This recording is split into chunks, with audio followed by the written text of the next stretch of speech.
Bom, vou compartilhar a tela aqui com vocês e nesse assunto nosso de patologia da estrutura, nós vamos ter essa aula, né, sobre corrosões, como ela se dá. E antes de ter a aula, verdadeiramente, vocês vão fazer um experimento prático, aí, simples, em casa, para vocês observarem.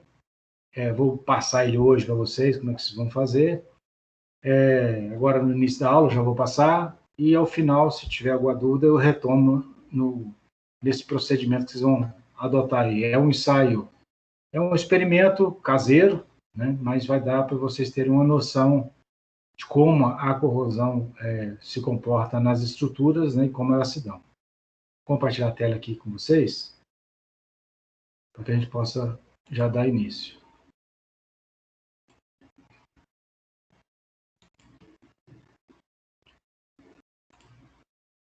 A tela aí já está todo mundo visualizando a tela?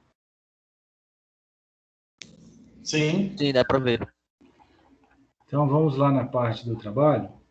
Hoje nós vamos fazer a introdução do assunto patologia nas estruturas, mas a gente vai antecipar aqui um trabalho sobre corrosão, né, para quando a gente for dar a matéria corrosão, vocês já vão estar mais familiarizados com o assunto. Então, o que é que vocês vão precisar aí? Ó? Vocês vão precisar de um copo plástico, desses de 200 ml, vai precisar de prego, né? O prego tem que estar novo, tá? Então, vocês vão comprar um punhadinho de prego aí, barbante, cloreto de cálcio, que é o antimofo, né? Fica lá no armário para poder não dar problema, um pouquinho disso, sal de cozinha, água e óleo de soja, óleo vegetal, né? Esses são os materiais que nós vamos utilizar. E o que vocês vão fazer com esse material? Né? Nós vamos fazer alguns experimentos aí e algumas observações. Tá? Bom, são no total, acho que 6 a 7, vou passar aqui para vocês, mas o primeiro vai ser um copo, experimento 1, né? Vamos chamar de copo 1, copo plástico. Vocês vão tem que colocar um prego dentro do copo, tá? Sem nada, o copo vazio. E amarrar nele um barbante para que ele fique o mais em pé possível, né? Para não encostar não ficar deitado aí. Então, aqui no vazio, não faz sentido o barbante, mas nos demais vai fazer sentido o barbante aí. Então, vocês vão observar. Então, o primeiro experimento é um prego dentro de um copo vazio. Tá? O segundo é o mesmo prego, porém preso, agora sim, tem que ficar preso a um barbante, de maneira que ele fique parte submerso na água, tá? Colocar água sem cobrir o prego, da maneira que está aí no desenho, e uma parte fora da água. Tá? Então, ele vai ficar parte submerso e parte imerso. Então, por isso do barbante, para poder prender o prego e ele não cair dentro da água. Então, tem que tomar cuidado para que ele realmente não molhe uma parte dele. Tá entendido aqui o copo 2 aqui? Vai intervindo aí se for tendo dúvida. Vai intervindo aí se tem dúvida, porque para poder fazer sentido. Senão, o experimento a gente tem que seguir a regra, que senão não faz sentido depois. Terceiro copo, vocês vão colocar o prego, a mesma coisa, só que ele vai ter que estar totalmente submerso. Então, vocês vão encher o copo até que possa cobrir o prego, tá? Então, esse é o terceiro. Então, o primeiro vazio, o segundo meio cheio, meio vazio, né? Com uma parte imersa, outra submersa, e o terceiro totalmente submerso. Tá? O quarto também é totalmente submerso, mas em vez de água, né? Então eu prego preso no barbante, e vocês vão fazer uma películazinha de óleo em cima você vai encher ele de água e formar uma película de óleo em cima do copo, né? Para tampar tentar cobrir o máximo possível para que não tenha contato com o ar, né? Para fazer uma separação do ar com a água, tá? Então, o anterior aqui, ele estaria todo submerso, mas a superfície dele está em contato com o ar. Nesse aqui, ele não vai estar em contato com o ar, vocês vão fazer uma película de óleo para que ele possa estar destacado aí, né? O óleo do a água, né? O prego, a superfície da água com o ar. Pessoal, só um minutinho, que parece que tem alguém do projeção me chamando aqui. Só um minutinho.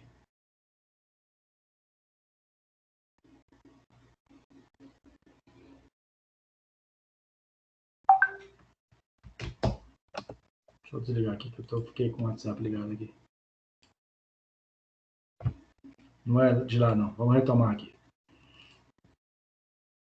Bom, esse quarto aqui está entendido? Então, é um copo cheio de água com uma película de... A ideia dessa película é realmente a superfície da água não ter contato com o ar. Tá tranquilo aqui no quarto? Tranquilo. Ok. O copo 5, aí nós vamos usar lá o antimofo, tá? O prego preso no barbante, da mesma maneira.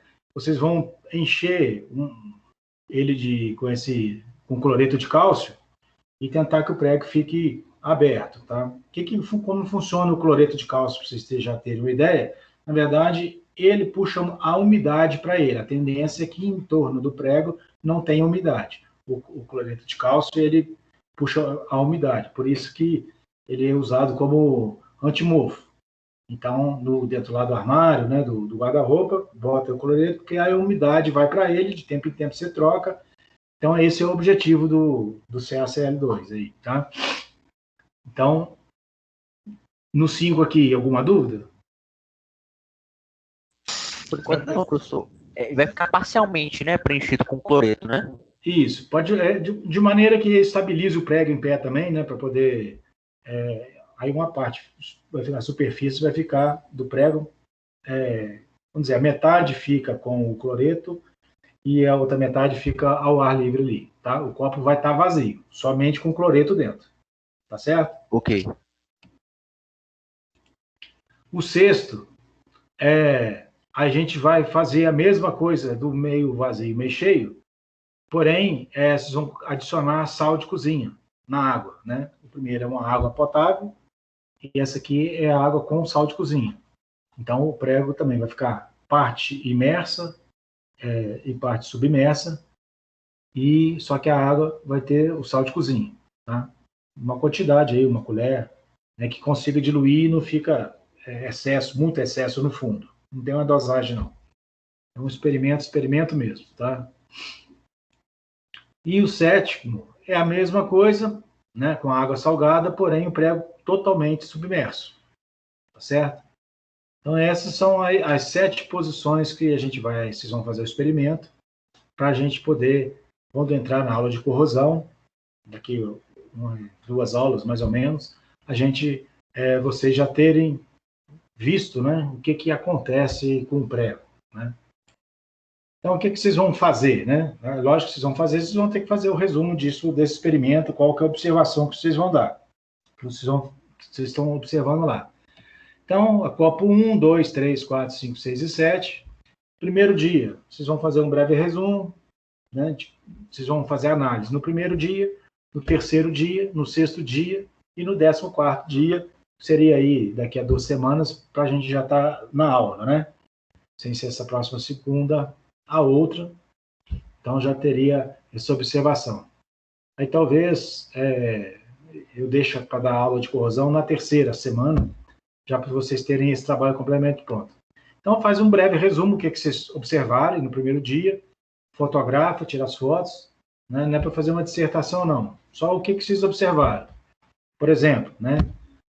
Achei um pontinho preto no prego, né? Um sinal do pitch, seria um ponto de ferrugem. Enferrujou tudo de uma vez só. Vocês vão escrever da maneira de vocês, mas né, o mais didático possível, né? Mas você tem que escrever de maneira que uma outra pessoa vá ler e entenda, tá? Então, se fosse uma criança, tem que ler, tem que entender o que vocês estão escrevendo. um português correto, mas tem que ser prático. Então, qual é a observação? Então, o doutor, no dia seguinte, com um dia, faz a observação, né, dos 7 copos. No terceiro dia, mesma coisa, no sexto e no 14º dia. Então, vamos ficar aí 15 dias com esse experimento, tempo aí de vocês conseguirem aí esse material e dar o início aí. Quando a gente for dar a aula de corrosão, aí a gente vai, vocês vão relatar, a gente vai conversar um pouco sobre isso, e aí eu acho que vai ficar mais claro, né? E vai ter uma visão realmente na prática. A gente está simulando, na verdade, é o meio ambiente, onde a estrutura está inserida, né? Então, é isso que nós estamos fazendo, né? Água com sol, né? Os ambientes marinhos, né? Cloretos, nós vamos falar disso, né? A parte de química, né? Vamos falar um pouco quando a gente entrar em corrosão. O ambiente seco, né? Assim, o deserto, né? Como é que comporta a estrutura num ambiente totalmente seco, úmido, parte úmida, imersa, submersa, né? Que é o caso, por exemplo, de fundações em pontes, né? Os pilares das pontes, né? A maré do rio, a maré do mar, né? Sobe e desce, né? Então vai ter uma parte está submersa, outra parte está imersa. Então nós estamos simulando algumas situações. Parece que é bobo o trabalho, mas tem a ver com a prática, tá? Então fica aí o desafio para vocês aí. Tá certo? Dúvida aí, gente, com relação a isso? Por enquanto não, professor. Então tá, então vamos partir para a prática e vamos conversando aí nas próximas aulas, né? Vocês vão falando o que estão observando e no final vocês vão entregar esse relatório aí. O objetivo é isso mesmo, tá, gente? Assim, a gente não tem... precisa da prática, é simples, né? O custo é muito baixo, então é tentar simular aí o meio ambiente. Vamos fazer isso com o prego, tá? Mas o prego tem uma superfície que ela é tratada, né? Então mas essa superfície ela se perde muito rapidamente. Vocês vão observar aí o que vai acontecer com isso aí, né? Espero que tenhamos um sucesso. Obviamente, a visão de cada um não é igual ao do todo, né? Mas no final a gente faz uma síntese de tudo aí. Beleza? Então essa é aí o trabalho. No final da aula aí eu dou uma repassada de novo sobre isso aí, se for o caso, tá? E nós já vamos dar entrada agora então no nosso assunto da aula de hoje, que é uma introdução à patologia das estruturas. Nós fizemos a mesma coisa com fundações, fizemos uma introdução e depois demos uma sequência lá de problemas nas estruturas, nas fundações, problema executivo, problema de projeto, problema pós-obra, né, depois de pronto, e vamos tentar também trilhar esse caminho no caso das estruturas. E na sequência, depois, como eu apresentei na primeira aula de vocês, vamos falar dos outros sistemas da construção, alvenarias e outros sistemas também. Então aqui, vamos recapitular, gente, assim, algumas termos, né, e quais são as definições desses termos, porque agora, a partir desse momento das aulas, né, vocês como profissionais já tem que usar os termos adequados. Então vamos usar eles lá para a gente poder daqui para frente não falar, juntar alhos e bugalhos, né? Vamos falar tudo o que é certo. Então esse é o objetivo de fortalecer essa aula de hoje. Então, manifestação patológica, né? O que é uma manifestação patológica? Então, são problemas... Deixa eu tentar isso. São problemas visíveis ou observáveis, indicando falhas do componente normal. Então, o componente estava normal, de repente, você começou a observar algum problema. Então, começam as manifestações, né? Uma febre no indivíduo é uma manifestação, né? No caso da estrutura, o que seria essas manifestações patológicas? Fissuras, trincas, manchamentos, né? A deformação, né? Uma laje, por exemplo, passou do ponto de deformação previsto, começou mofo. Isso são os sintomas aí, né? E se fazer uma relação com a patologia médica, dor de cabeça, enjoo, tontura, febre, né? Mas vamos focar mais na patologia de construção aí. Então, manifestação patológicas é o visível, né? O que você está vendo ali. Você não sabe o que provocou, mas você está enxergando. O termo fenômeno, né, para nós, né, é a raiz do problema na qual se deve focar para a solução, né? Então, da manifestação patológica, ocorreu uma fissura, mas essa fissura foi decorrente de quê? Qual foi o fenômeno que causou essa fissura, né? Então, pode ser uma corrosão, a eflorescência, um recalque, né? Isso seria o fenômeno, né? Aquilo que deu origem à manifestação que você enxergou. Pessoal, de novo aí, tá? Dúvidas, vão interrompendo para que a gente tenha uma aula mais interativa aí. À medida que não vai falando, eu vou seguindo, tá?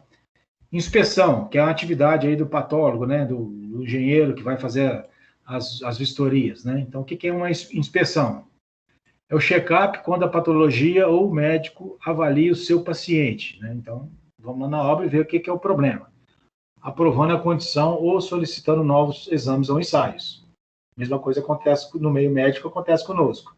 Você vai lá, faz uma inspeção e dessa inspeção você não consegue concluir qual que é o problema. Então, você vai pedir alguns ensaios, né? Isso é uma coisa que é comum, principalmente no caso de estruturas. Então, na construção civil, o que é isso? Avaliar a estrutura regularmente ou quando houver um fato extraordinário, né, de interesse. As inspeções... Sim. As inspeções, ela não precisa ser porque deu um problema não, tá, gente? Inspeções de rotinas e de manutenção para manutenções preventivas, esse é o sonho nosso hoje da construção civil, que todo mundo faça isso, né? Os prédios a gente entrega, mas que o cuidado também tenha cuidado quem vai operar o prédio, né? Então, as inspeções são para isso. A anamnese, né, que é assim, o estudo da causa, né? É o estudo dos antecedentes.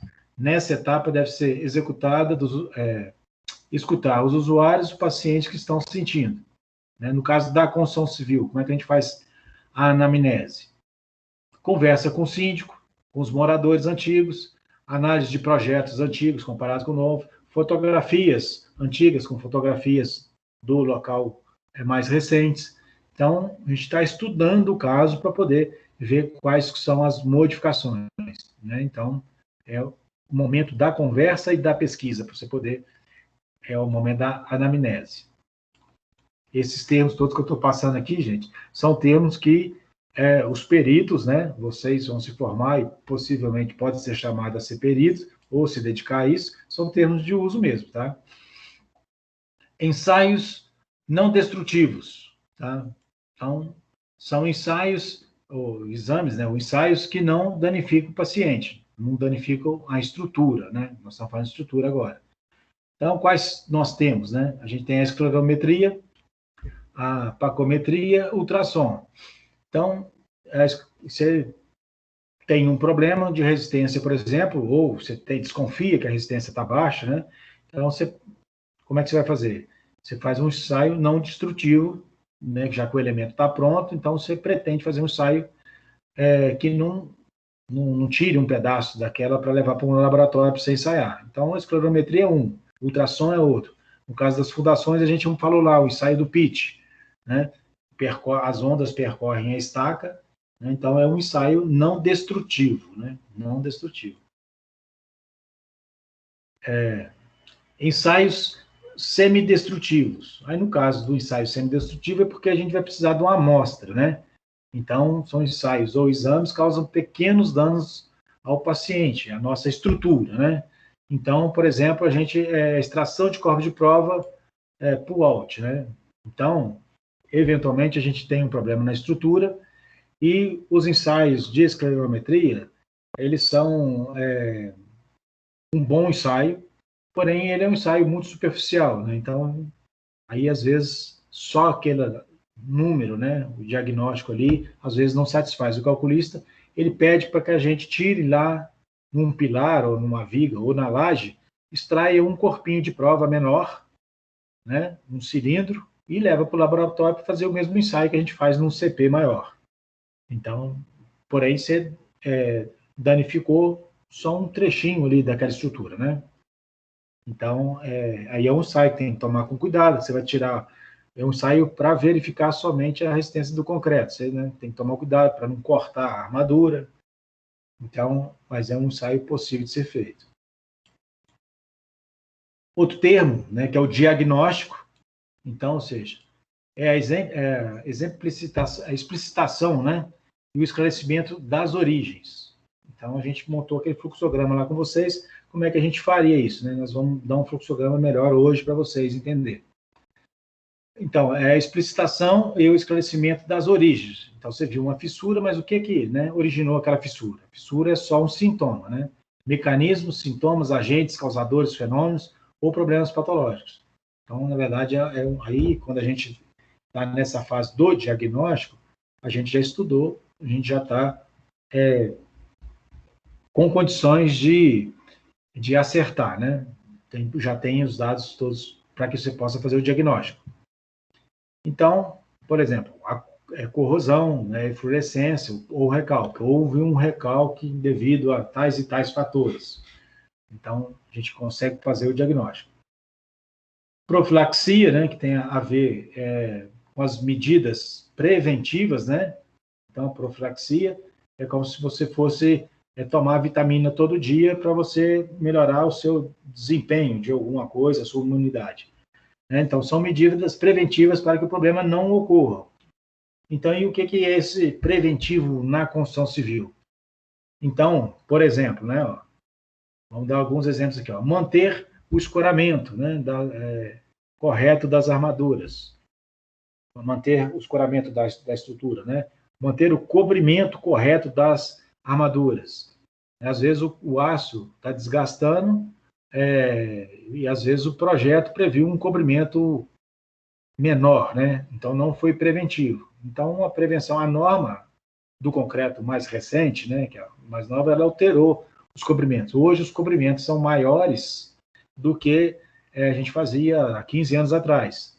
Então, essa é uma atitude preventiva, né? Aumenta a durabilidade do concreto. Então, manter o cobrimento correto da armadura é uma atitude preventiva, né? Fazer uso adequado da construção, ou seja, a construção foi planejada para que seja uma sala de aula, então ela não vai ser uma biblioteca, né? Manter a pintura da fachada íntegra, né? De tempos em tempos você vai lá e repinta, né? Isso ajuda com que o substrato também se mantenha, né? Então, essa é a profilaxia, ou seja, tudo que você faz para que a sua estrutura tenha vida longa, né, sem ter que fazer intervenção. Então, essas são medidas profiláticas. Prognóstico. É a análise da progressão da enfermidade. Então, ou seja, você fez seu diagnóstico todo. Se aquele problema não foi estancado, aonde é que vai parar aquele problema? Então, você vai fazer o prognóstico. O prédio vai cair, se não escorar, se não fizer o reforço, o prédio vai cair, né? Então, antes, é o que vai acontecer mediante tudo que você estudou ali daquele prédio, daquela patologia. Se não for tratada, ela vai para onde, né? Então, esse é o prognóstico. Então, por exemplo, aumento da fissuração, né? Você vai declarar, se não fizer o tratamento, o escoramento, o reforço, vai ter aumento de fissuração. Deformação excessiva, né? A gente sabe que as lajes, elas deformam. E tem uma previsão lá no cálculo, vocês vão aprender isso aí, e ela tem uma deformação limite lá, né? Então, a partir daquela deformação limite, ela pode ser progressiva, né? Ela não parar mais de deformar. Então, também é um prognóstico. É o colapso, né? Que você vira a ruir, né? Então, também seria um prognóstico. E, por fim, terapia, ou seja, qual que é o tratamento que você vai dar para que aquele prognóstico que você está falando, né, não aconteça, né? Então, terapia são medidas para neutralizar o fenômeno, devolvendo desempenho ou qualidade de vida da nossa estrutura. É o estudo das invenções corretivas viáveis, né? Então, ou seja, refazer elemento corroído com proteção da armadura. Então, tinha lá uma oxidação, né, perdeu o recobrimento, oxidou, você vai lá, né, define, vou lixar, passar tinta antiferrugem e vou refazer o cobrimento. né, da armadura. Retirar a sobrecarga, né? Previu uma sobrecarga de 500 quilos por metro quadrado e está em 800. Então, você vai mandar tirar a sobrecarga. Reforçar a estrutura. Pode ser o caso, um retrofit, ou por problema de obra, ou às vezes você está querendo alterar o uso da sua edificação, então, às vezes é necessário fazer um reforço estrutural. Então, esses são alguns termos, né, e definições que a gente usa. Nós já falamos um pouco sobre elas aqui na nossa aula, na primeira aula, mas nós estamos reforçando aqui, vamos reforçar vários termos. E aí a gente vai ter que, daqui para frente, realmente utilizar esses termos e não falar mais coisas superficiais, né? A gente já vai ter condições de falar tecnicamente o termo correto.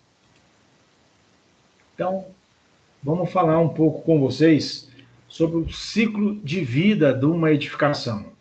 Tá? Então, vocês imaginem que vocês vão ser aí os engenheiros, né, e arquitetos e vão atuar nessa área de prevenções e manutenções. Então, a gente tem que entender qual que é o ciclo de vida de uma edificação, né? Então, o surgimento de uma manifestação patológica em uma edificação pode provir de inúmeros fatores, né? E diversas fontes, produzindo por meio de causas simples ou combinadas. Você pode ter mais de uma causa, né, para causar aquele problema, né? Então, falhas ocorridas em uma etapa do ciclo de vida da edificação. Então, para a gente poder separar, né, a gente vê um problema, mas aquele problema a gente tem que remeter aquele problema a uma O senhor falha. está cortando um pouco o áudio do senhor aí. Está cortando? Sim, está cortando um pouco o áudio do senhor. Deixa eu... Só um minutinho aqui, vamos trocar aqui.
Pessoal, estão me ouvindo agora? Sim, professor. Toquei aqui, passei para o cabo aqui, vamos ver se fica melhor. Normalmente melhora mesmo. Aqui onde eu tenho o meu cabo é curto, fica desconfortável aqui, mas deu jeito aqui. Vamos ver se vai. Então, eu estava falando do ciclo de vida, a gente tem um problema, mas a gente tem que remeter esse problema a uma parte do ciclo de vida da edificação, né? Então, quais são as etapas do ciclo de vida da edificação? A gente tem lá a fase de planejamento, né? Eu posso remeter um problema ao planejamento. O projeto executivo, o problema pode estar no projeto. A gente tem a fabricação fora do canteiro, né? Aí são os pré-moldados e os materiais, né? Os insumos vêm de fora. A gente tem a fase da execução e a fase do uso, né? Se a gente fosse pegar e botar isso no tempo, então é o que a gente teria, por exemplo, vou ampliar aqui para vocês, ó, no início, entre planejamento e execução, vamos dizer 2 anos, né? 2, 3 anos, dependendo do tamanho da obra, um pouco mais, né? Ou um pouco menos. Mas a expectativa de vida de um projeto, né? A gente, pelo menos no Brasil, se não tiver mencionado no projeto no mínimo 50 anos, tá? Esse é o que a norma do desempenho traz para nós hoje, fala que o ciclo de vida de um projeto, ele teria que aguentar 50 anos fazendo, obviamente, as manutenções preventivas, né? E se fizer alguma correção, você pode até aumentar a vida útil desse empreendimento. Então, ou seja, a gente não pode pensar somente, né, na parte de executiva, né? A parte aí do planejamento, projeto, fabricação, que é a execução da obra, né? A gente tem que pensar que aquele prédio tem que durar pelo menos 50 anos sem que haja uma intervenção mais séria nele. Obviamente, com manutenção, né? Mas nós, nos 50 anos, sem intervenção drástica, né? Não estamos falando de falta de manutenção. Fazendo as manutenções de pintura, né? De limpeza, desobstrução, de impermeabilização, de ralos, essas coisas todas. Aí você, né, tem que dar a garantia de 50 anos de uso, essa que é a norma de desempenho que fala hoje, né, no Brasil. Então, a gente tem que pensar não pontualmente, né? Às vezes eu vou atuar só no projeto, mas se eu atuar só no projeto, eu tenho que pensar efetivamente em todo esse período do ciclo de vida da nossa edificação. Então, vamos lá. No caso aí das estruturas de concreto, por exemplo, aqui no Brasil, né, a retirada precoce, no Brasil e no mundo, né, se você tirar lá o seu escoramento antes da hora, né, a gente viu lá em técnicas construtivas, não sei se vocês lembram, do ciclo de escoramento, né? Então, a gente precisa que o concreto tenha resistência para que você retire as escoras. Só quando ele consegue ser autoportante é que você pode tirar as escoras, né? Então, se você faz uma retirada precoce dessas escoras, né, e bota o prédio, né, a laje em carga antes desse momento, então você vai fazer uma flecha inicial, né, antes do previsto, né, causar fissuras. Então, ou seja, você está criando maneiras de que, né, a atmosfera do entorno ali penetre dentro do concreto, né? A fissura é isso. Você está permitindo que entre meios que possam agredir nosso concreto, cloretos, gás carbônico, né, e tudo mais. Então, durante o ciclo de vida, então a gente tem que, em cada etapa, seguir a regra de cada etapa daquela estrutura, seja ele qual sistema ou subsistema que você esteja fazendo, né? Então, tem uma observação do Paulo Heleno é um professor da USP, que ele diz lá que 90% das origens de problemas diagnosticados na etapa de uso é consequência lá no processo de fabricação. Então, assim, o que ele está falando? Durante a operação do prédio, causou um problema. Se for a fundo no problema, vai identificar que lá na operação é que trouxe esse problema da edificação. Então, não sei se vocês lembram dessa figura aqui, quem fez aula comigo, eu apresento ela lá quando a gente está dando técnicas construtivas, a questão do ciclo do concreto, né? Então, só para a gente relembrar aí, rapidamente, a gente tem que respeitar, né, que a estrutura, efetivamente, ela atinge a sua resistência, a gente pôr em uso. Quem já teve em obra, né, às vezes quem não teve obra fala assim, não, mas bobagem, é claro que tem que pôr, mas existe um ciclo, né, de obra que a gente atua, e a pressão para a produtividade, né, prazos, a gente tem que usar a técnica correta para que a gente possa, por exemplo, concretar uma laje a cada 7 dias, né, que é o caso desse diagrama nosso aí, que está representando isso. Então, é possível de fazer? É possível de fazer. Eu não preciso esperar atingir a resistência para mim poder fazer uma nova laje, desde que ela esteja escorada de maneira adequada. Só relembrando aí para vocês, né? Então, a retirada do escoramento precocemente, a gente vai levar a um estado de deformação daquela laje, que ela não está preparada, e com isso se aumenta fissuras, então você potencializa um problema que você nem vai estar lá para ver. Às vezes isso vai acontecer daqui a 5, 6, 7, 8 anos, aquelas fissuras, é justamente por onde vai entrar o inimigo do concreto. Então, Na fase de projeto executivo, né, alguns problemas podem originar a falta da análise, né? Então, às vezes, da análise correta do projeto, né? Então, hoje em dia é muito comum a gente estar trabalhando com projetos totalmente automatizados, né? E aí a tecnologia vem para nos ajudar aí. E essa comodidade, né, de automatização dos projetos, né? Automatização, principalmente dos sistemas de cálculo estrutural, a gente pode não perceber, né, por falta de análise crítica. Então, muitas vezes, muitos projetistas botam os dados, o programa calcula, já te dá lá a densidade de armação, a posição do aço, inclusive já desenha, sai prontinho o projeto. E o profissional não faz análise crítica daquele projeto, acredita piamente que aquilo ali está tudo correto.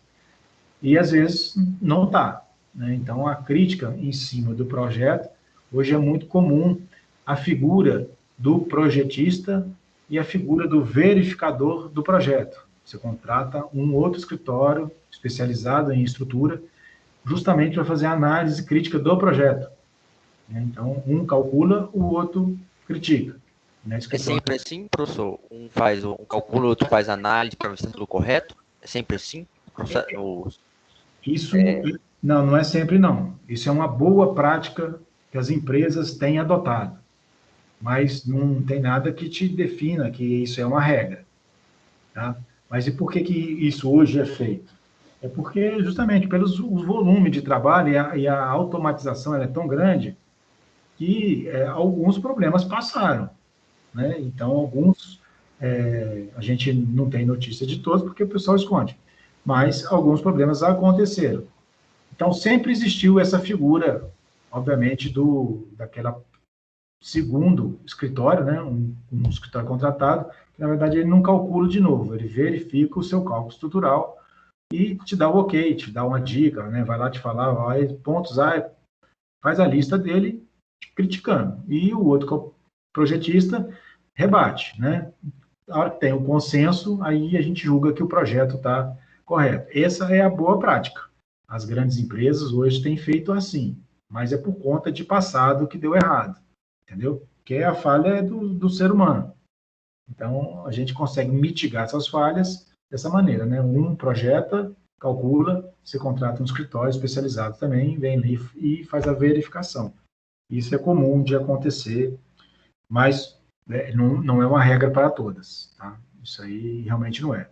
Empresas pequenas, por exemplo, não fazem isso, né? Não julga que isso é uma boa prática, né? Porque tem um custo, você paga um projeto e meio, vamos dizer, né? Quem analisa não cobra o valor igual quem calculou, né? Porque ele não está com a obrigação de fazer os desenhos todos corretos e tal, mas ele analisa o cálculo e vê se os projetos estão sendo emitidos estão corretos. Isso ele tem que fazer, mas não é efetivamente ele que calcula, ele só vamos dizer, recalcula, né? Ele pega as premissas e faz de novo. Isso é uma boa prática, mas tem um custo, né? Tem o ônus, mas tem o bônus de você ter certeza que o seu projeto está adequado, né? Então, Sim. tá? Na fase, então, de execução, né? Nos casos de estrutura. Falamos na fase de projeto. O projeto traz problemas para as obras, né? Mas a fase de executiva também causa problemas, né? De concreto, por exemplo, um adensamento, um concreto que não tem condições de adensar, né? Um concreto com pouca plasticidade. No caso da imagem nossa aqui. Um concreto com baixa plasticidade, o cara está tentando fazer a vibração dele lá, mas forçando a barra para que o concreto chegue, preencha, né, os vazios todos. Então, na fase executiva, a gente tem que ser crítico, né? Então, um concreto está uma pasta, né? Acho que dá para todo mundo notar que esse concreto aí não está um concreto fluido, né, que vai se espalhar com facilidade. Então, o risco é muito grande. Então, a obra também causa esse problema, às vezes pela demora, inclusive, da concretagem, né? O concreto começa a entrar em pega, tudo isso acontece na obra, a gente tem que estar atento a isso aí, tá? Então, a falta de planejamento da concretagem é um problema bastante grave que você pode, inclusive, pôr pressão no operário para executar um concreto que, às vezes, não está em condições. Então, esse é um exemplo na fase executiva, né? Então, no Brasil, o desempenho estabelecido em projeto para o sistema, a gente já falou, é em torno de 50 anos para as edificações. Isso é o mínimo, né? Então, mínimo. Para peças estruturais de obras de arte, né, que são pontes, viadutos, galerias, aí o DENIT tem uma norma que ele pede que o projeto seja para 100 anos. Então, o DENIT tem uma normativa lá dele que ele é mais rigoroso com relação a isso. Mas faz sentido também porque, né, pensa bem, uma ponte JK durar só 50 anos, né? Tem que durar muito tempo. Então, o desempenho dela tem que ser para 100 anos. Tá? Então, isso é... E aqui a gente traz um termo para vocês, que é o VUP, né? Que é a vida útil de projeto. Então, esses 50 anos, é 50 anos de vida útil de projeto, né? Ou seja, foi projetado, se tudo for seguido na risca, aquela obra vai ter 50 anos sem ter uma intervenção drástica. E no caso do DENIT, para as obras de artes, ele já fala que é 100 anos. Né? Então, esse é um termo muito usado, vida útil de projeto. Então, ainda no ciclo de vida dos projetos, pessoal, estou mudando a tela aqui, estou com uma imagem de um prédio aí, não sei se vocês estão percebendo. Dá para ver, professor. Ah. Então, quais são as normas que a gente tem? Né? A gente tem a NBR 15575, que é a norma de desempenho, né? Fala qual que é o desempenho, aí lá classifica desempenho máximo, médio e desempenho e baixo, né? Baixo não é que é baixo desempenho, é um nível mínimo da norma, né? Então, o desempenho é uma coisa diferente de conforto, tá, gente?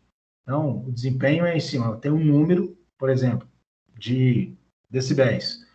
Né? As vedações têm que reduzir em 5 decibéis do lado externo para o lado interno. Então, é um número. Então, se ela reduziu, ela atendeu aquele desempenho. Não quer dizer que você vai ter um conforto acústico. Tá? O nome de desempenho é diferente de nome de conforto. Então, a 15 são os requisitos de desempenho. Aí tem para tudo lá. Questão estrutural, estabilidade, questão térmica, lumínica, acústica. Ela fala de tudo isso lá na 15575.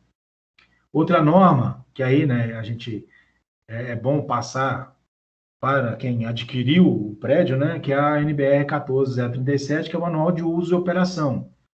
Então, esse Manual de Uso e Operação, a gente tem a obrigação de fornecer aos proprietários.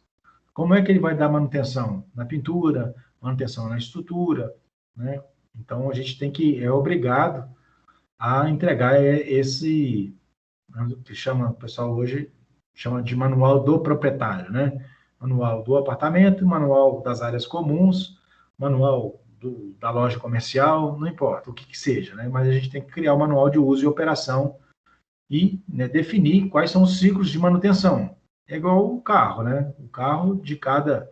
É melhor parâmetro para nós é a indústria automobilística. Ela é muito organizada, muito mais organizada que a construção civil. Ela lá define que você tem que fazer manutenção lá 6 meses, de 1 ano, de 3 anos, né? Tanto tempo troca a correia, tantos quilômetros, e a gente não tem muita essa especialidade. Mas isso é normatizado, seria necessário fazer, né? Então, a gente tem a NBR 5674, que é gerir, cumprir o conjunto de manutenção estabelecida na edificação ao longo da vida útil. Então, a norma 14037 fala do uso e operação, né? E lá você vai falar quais são as manutenções que têm que ser feitas. E a norma, a 5674, fala da gestão das manutenções. Né? E, por fim, a NBR 16280 fala na necessidade de intervenção, né? Gerir como que se faz a intervenção.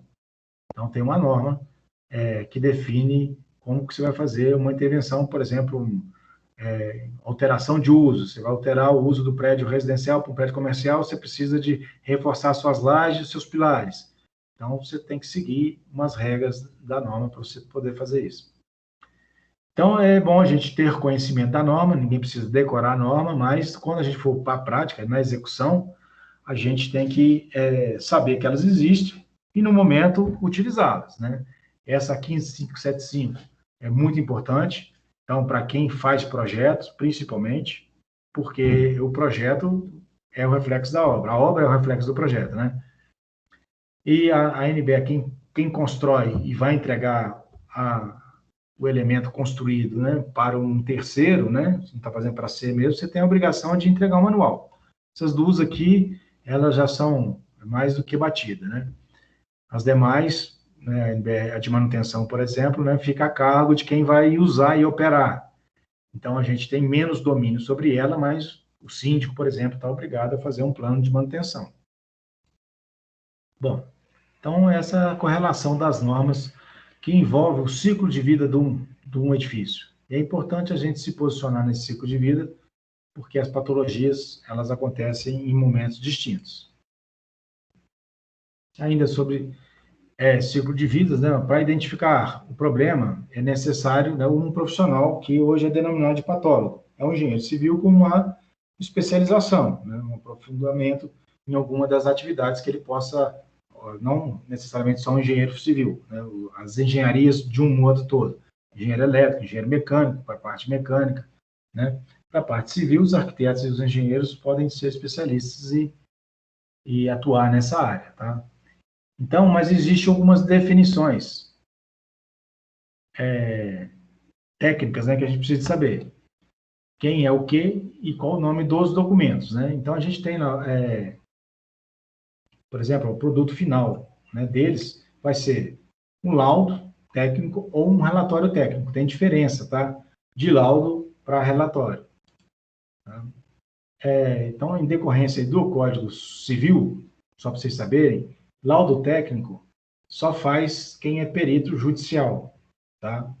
Quem não é o perito judicial, é só o assistente, ele elabora documentos técnicos complementares, tá? Então, o laudo é a peça que o perito profissional habilitado faz. Então, a gente, para não confundir os documentos, tá? Então, você não vai, se um privado te contratar para fazer uma inspeção, você não vai entregar o laudo, você vai entregar um parecer técnico, tá? O laudo é muito mais em função de avaliações judiciais, tá? E o relatório técnico também. Então, o que a gente precisa saber? O laudo tem a ver com o juiz, né? O juiz determina um perito, ele vai lá e faz o laudo técnico, perícia, né? O resto, né, o documento pode ser idêntico, mas tem nome de parecer ou relatório técnico, né? Então, o parecer é uma opinião, né? E o relatório técnico tem que ter um aprofundamento, né? Mais, uma análise mais profunda das causas. Estou mostrando aí na imagem para vocês, isso aqui é um acidente. Professor, Sim. Rapidinho, quanto ao slide anterior, então o parecer técnico ele é mais profundo do que o relatório técnico, porque o parecer ele dá uma opinião, né? Enquanto que no relatório técnico não, né? Você dá apenas apenas relato do que está acontecendo, né? Pelo que eu entendi aí, né? As duas peças elas são importantes, né? Então, na verdade, o relatório técnico, ele vai te mostrar o fato, o que está acontecendo, né? Tem a ver com o fato. O parecer técnico, você tem os fatos e tem a opinião. Você pode falar, só, se não houver um escoramento aqui, se vai ruir. Ou você pode identificar um caminho, né? Você vai dar a sua solução, né? Você vai emitir uma opinião. Então, mas os dois documentos são muito importantes. Mas você tem razão, né? O parecer, o relatório técnico, ele vai ter só os relatos dos fatos, né? E o parecer técnico, você vai emitir uma opinião. Então, mas os dois são documentos muito importantes aí, mas tem diferença de um documento para outro, tá? Ok? Ok, professor, pode avançar aí. Então, vamos lá. Aqui, pessoal, é um prédio, né? A gente tirou isso da literatura, em Bangladesh, onde o prédio veio abaixo, né? Era um prédio residencial, um hotel, parece, né? Que ele veio abaixo. Mas houve, antes dele vir abaixo, né, o laudo técnico, né, de pessoas que foram lá e fizeram recomendações de mitigação para que isso não acontecesse. Mas o empreendedor não acatou, Então, acabou que o prédio, em seguida, veio a ruir. Então, a importância da inspeção estrutural, ela se dá porque antecipada, né? Depois que o prédio cai, não adianta mais fazer inspeção, você vai fazer uma perícia para descobrir por que caiu. Tem uma certa importância, mas, né, já morreu gente, aí já era, né? Mas, Eu tô observando esse povo ali, aquele povo ele é doido, né? Bem em cima dos escombros ali, né? O povo ali em cima ali tinha é que ter tido caroço. um isolamento aí, né? Mas Bangladesh é lá num país subdesenvolvido, né? Então, mas pode acontecer, o curioso chega mesmo para lá. Se não tiver a defesa civil, por exemplo, no nosso caso aqui é a defesa civil. Se ela não chegar, né, isolar a área, o curioso vai acabar chegando próximo lá, né? Então, aqui na outra imagem eu passei para vocês aqui, é um prédio lá no Rio de Janeiro, lá em 2012, 2013, chama Edifício Liberdade. Então, o que a gente está trazendo aqui para vocês são duas, aqui o prédio, uma foto antiga, e esse aqui um prédio com uma foto nova. Vocês percebem que foto nova não, que o prédio caiu, tá? Então, aqui foi tirar a foto e realçar o que aconteceu aqui. Tá vendo que tem uns dentes aqui no prédio antigo? Então, houve toda uma ampliação do prédio, né?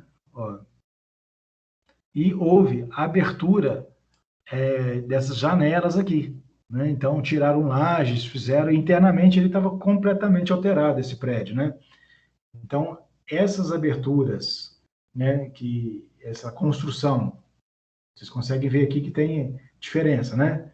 Então, essa construção, ela teve sobrecarga e, além disso, né, houve aberturas em locais que gerou uma instabilidade no prédio, né? Então, você mudou o centro de gravidade do prédio.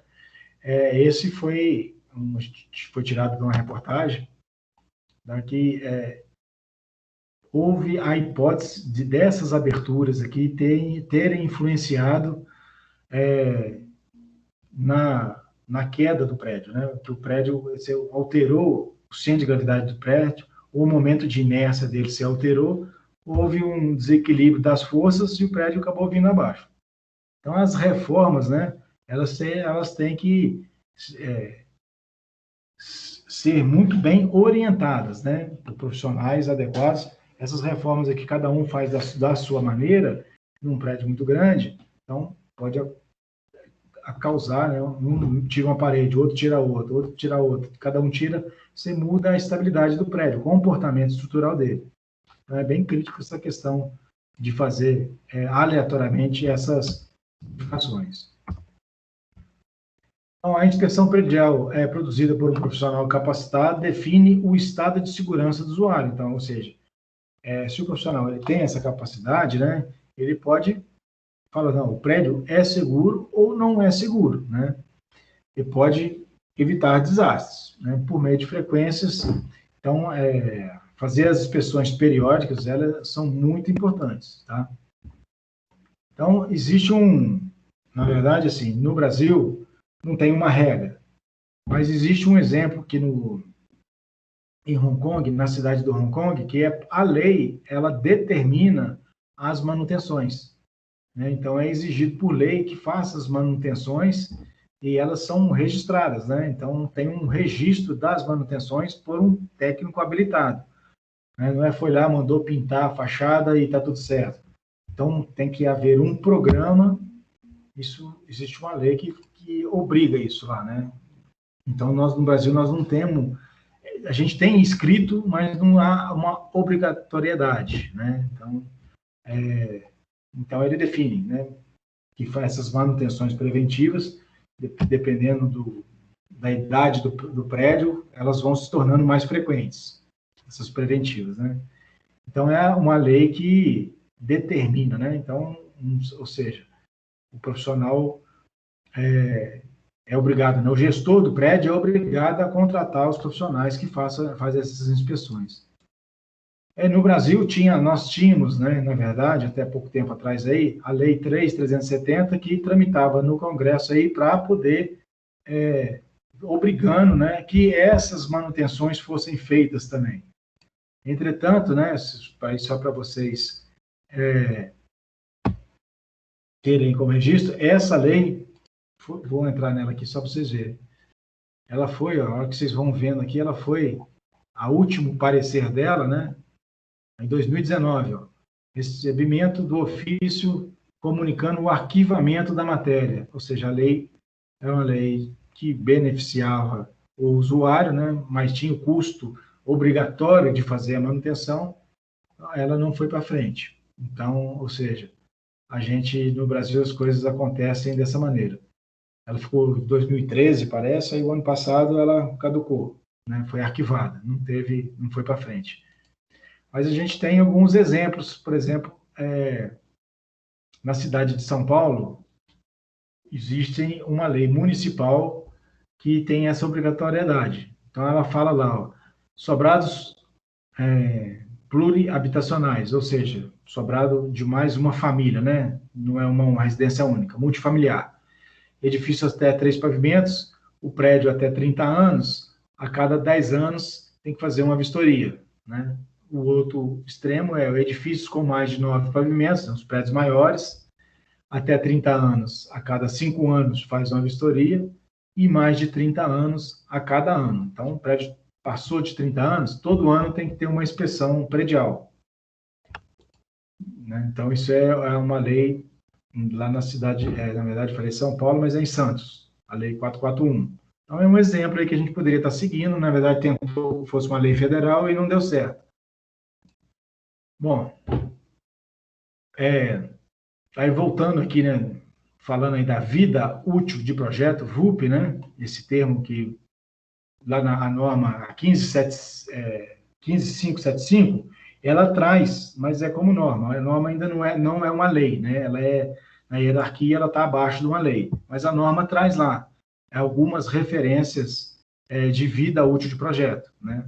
Então, a gente tem, por exemplo, para a estrutura, o mínimo é 50 anos, para pisos internos, maior ou igual a 13 anos, né? Então, o mínimo 13 anos. Vedações verticais, né, externas, as alvenarias externas, no mínimo 40 anos de vida útil.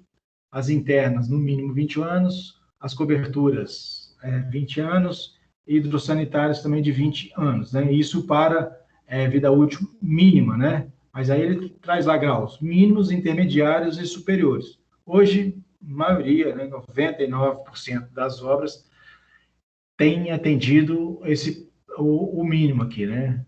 Tem atendido a parte mínima. Não está indo para os demais, a não ser que seja um contrato muito específico, né, ou uma obra especial de arte, mas essa norma NBR 15575, ela é só sobre edificações residenciais, ela não trata nem dos comerciais. A gente usa a mesma norma, mas ela fala só das residências. Então, a norma trata realmente de vida útil, né? E para que tenha vida útil, tem que ter manutenção, senão não vai conseguir. Bom, ela traz lá também, né, alguns prazos de garantias, recomendações de prazo de garantia. Isso é importante vocês saberem, porque vocês vão executar as obras de vocês ou, né, serem contratados para executar e tem que dar garantia, né, garantia. E a principal garantia que a gente, lá na norma, ela sugere, né, ela é de 5 anos para segurança e solidez. Então, ou seja, para a parte de estrutura, questão de segurança e solidez, 5 anos. Né? Mas aí outras garantias menores, por exemplo, para alvenarias, né? Revestimento, parede, piso, fissuras. Apresentação de fissuras é só 2 anos. Né? Então, fica aí a referência para vocês. Esses são os prazos de garantias recomendados no Brasil, segundo a NBR 15575, e também alguns manuais de boas práticas aí dos sindicatos da construção, Sinduscom, Secov, eles tratam também dessas garantias aí, né? E copia e cola da norma, né? De novo aí, gente, resgatando aí, a gente vai falar sobre cada um deles aí com vocês, alguns conceitos que a gente vem falando. Então, vamos lá. Que é importante reforçar para que a gente tenha a tradução da mesma linguagem. Patologia das construções, o que é? Então, é a ciência que estuda os defeitos e as falhas das edificações de construção geral. A gente falou isso na primeira aula. Patólogo, né, ou inspetor, no caso é o profissional que é habilitado a fazer, que trabalha nas inspeções. Existe até uma pós-graduação sobre perícia judicial, né, perícias e inspeções. Muitos profissionais saindo da faculdade, e os mais antigos, têm feito esses cursos aí. Vida útil de projeto, só para fortalecer para vocês, nós vamos falar agora de vida útil de projeto, vocês têm que estar sabendo. Então, é a vida útil prevista, demonstrada no projeto executivo, tá? Com manutenção realizada de acordo com o estabelecido no manual de uso, operação e manutenção. Então, além do projeto, você tem que entregar um manual para que aquela vida útil que você previu, ela seja atingida. Manutenção, então, pode ser preventiva, corretiva ou preditiva. A gente vai falar mais à frente sobre cada uma delas, né, que trata a norma 5674. Manifestação patológica, né? Então, são os defeitos, as falhas, o que visualmente você está vendo que não está de acordo com o que estava o original. Profilaxia, gente, é a segunda vez que nós estamos falando nela hoje, são as medidas preventivas, né, adotadas para que não causem problemas. Então, reforçando, a profilaxia é você estar antevendo todos os problemas. Sintomatologias, né, são sintomas, é o estudo, né, com os defeitos e manifestações visuais. Tá?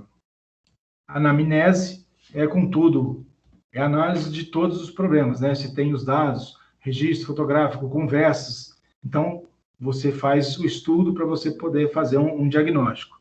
É o que o médico faz com a gente, pergunta a vida pregressa, pai, mãe, tudo. Então, é a pesquisa que você faz para depois você tirar suas conclusões.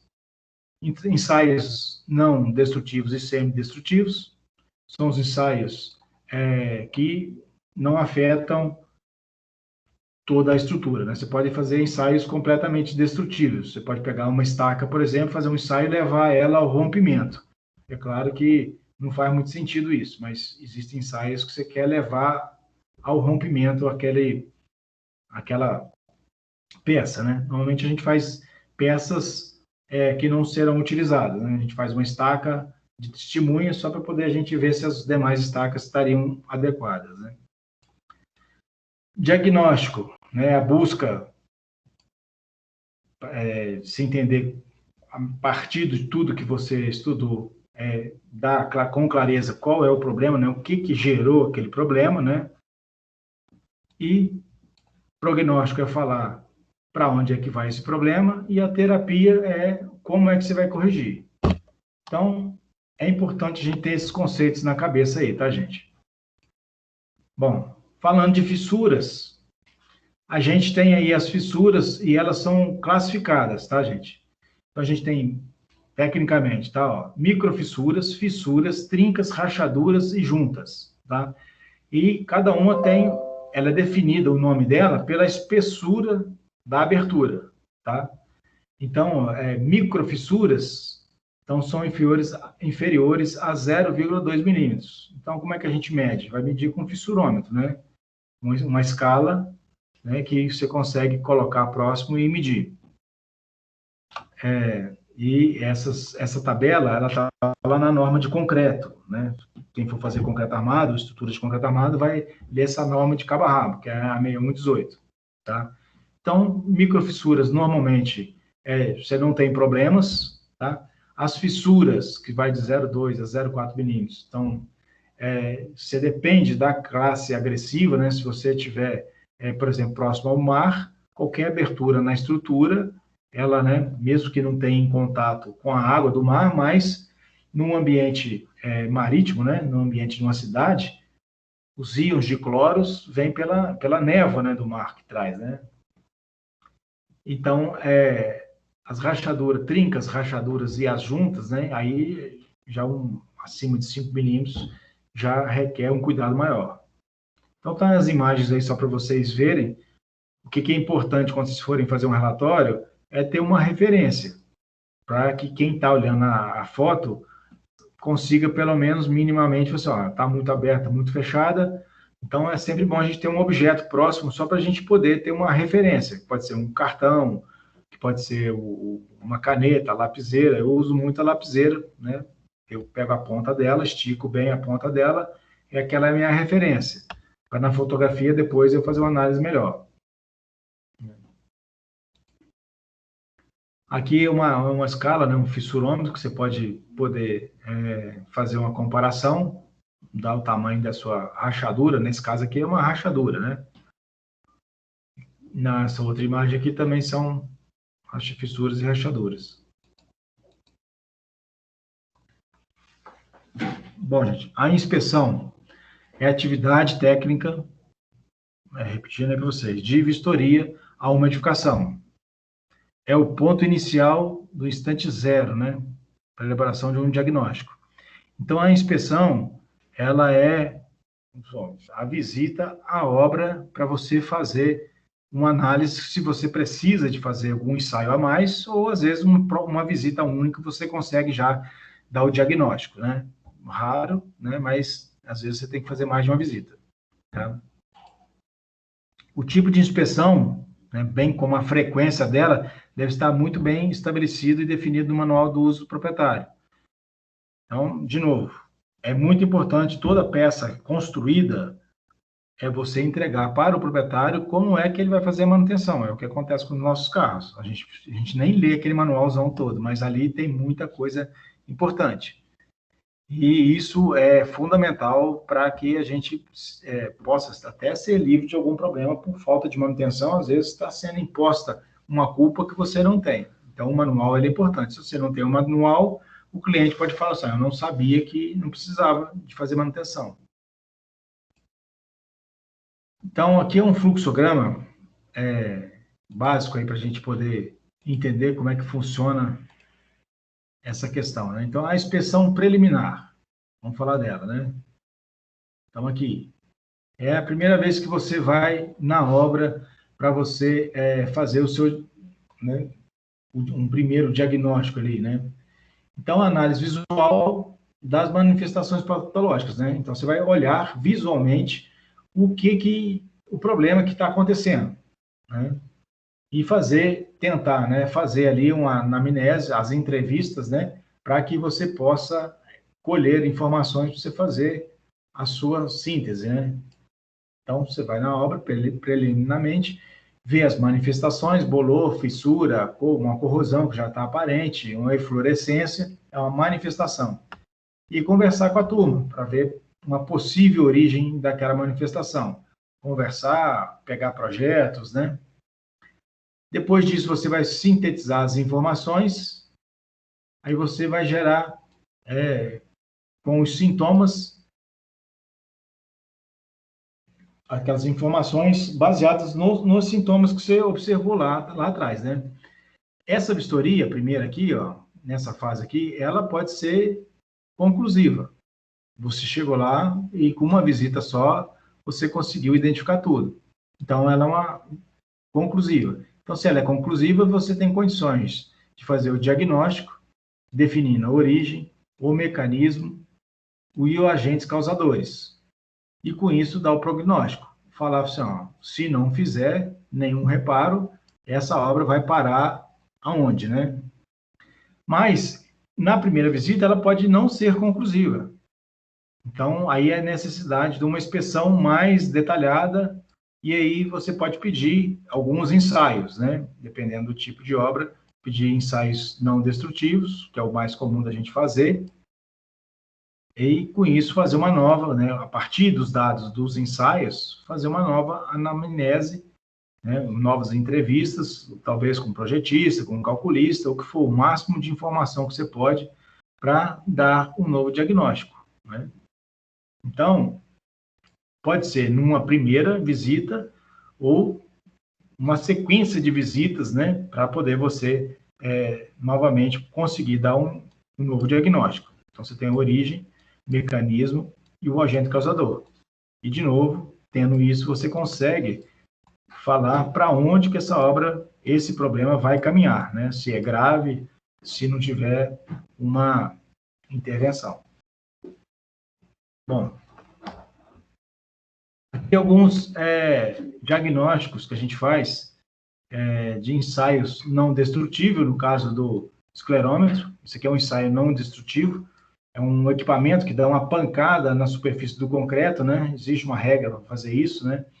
E essa força, essa energia da pancada, ele tem uma noção da resistência superficial aqui, né? E com isso você consegue observar se tem falhas do concretagem e a resistência do próprio concreto, né? Então, é um impacto que é causado na estrutura, e esse impacto vai fazer uma marca, né? Na leitura aqui, ele vai, pela deformação que houve lá na estrutura, ele vai fazer a leitura da resistência do concreto.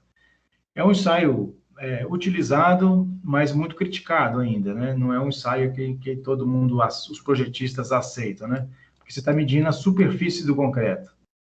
Mas, para ter um número inicial, ele é válido. E aqui a gente tem um ensaio que você destrói só um pedacinho da estrutura, né, para você poder fazer a sua análise. Certamente, aqui, a resistência do concreto com o corpo de prova deu muito baixa, né, ou houve uma deformação excessiva, e aí, então vamos analisar qual que é a resistência do concreto no local e qual que vai ser o seu modo de deformação. Então, a gente pega esse equipamento, faz uma serra, né, extrai um testemunho, que a gente chama, né? E esse testemunho é um cilindro que aqui está o cilindro dele, na espessura da viga, ó, né? Faz um buraco, tira esse cilindro, e esse cilindro vai para o laboratório fazer um ensaio de resistência à compressão e ensaio de módulo de elasticidade. E aqui, sim, aqui é um ensaio verdadeiro. Aqui, o problema é você afetar, por exemplo, uma armação importante, né? Então, a gente tem que saber aonde é que está posicionada a armação para poder fazer esse tipo de ensaio aqui. Aí sim, esse ensaio, ele te traz uma segurança maior, porque você está ensaiando a resistência da peça. Ela seria melhor até do que o próprio corpo de prova que foi feito, porque aqui é o concreto efetivamente lançado, né? Então, mas a gente só faz também se der problema, né? A gente não faz isso aleatoriamente. A gente confia nos corpos de prova que a gente fez na moldagem dos caminhões de concreto. Professor, Sim. esse corpo de prova extraído aí da cicatriz aí, ele tem um diâmetro.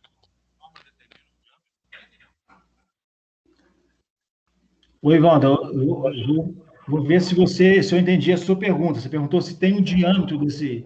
É do corpo de prova extraído.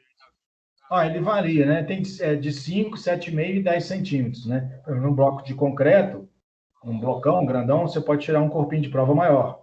E depois você vai lá e delteia. Nas vigas, aí é um corpinho de prova menor. Então, não, legal. Tá? Legal. O áudio está chegando bem aí, não? Muito ruim, o seu áudio é bem ruim. Eu já comprei equipamento aqui, já comprei microfone. Não sei, às vezes você está com o fone de ouvido, às vezes, assim, não, especificamente com o seu. Eu sei disso. Tá bom, professor. Obrigado, viu, Márcio? Tá joia. Bom, diagnósticos, né? Na parte de diagnóstico, a parte mecanismo, né? O que levou ao mecanismo da manifestação patológica? É isso que nós vamos falar agora aqui. Então, o mecanismo, né? Ele pode ser, né, um processo químico, físico ou mecânico, tá? Esse é o mecanismo da patologia, né? Por exemplo, a corrosão, ele é um processo eletroquímico, né? Então, esse é o mecanismo eletroquímico que fez com que o aço corroísse. Então, aquela fissura que apareceu lá na superfície foi da expansão, né? A corrosão, ela é uma reação química que provoca a expansão, e quando ela expande, o concreto racha, né? Num segundo momento, você tem perda de seção. Então, o mecanismo é isso. O que gerou a patologia? Então,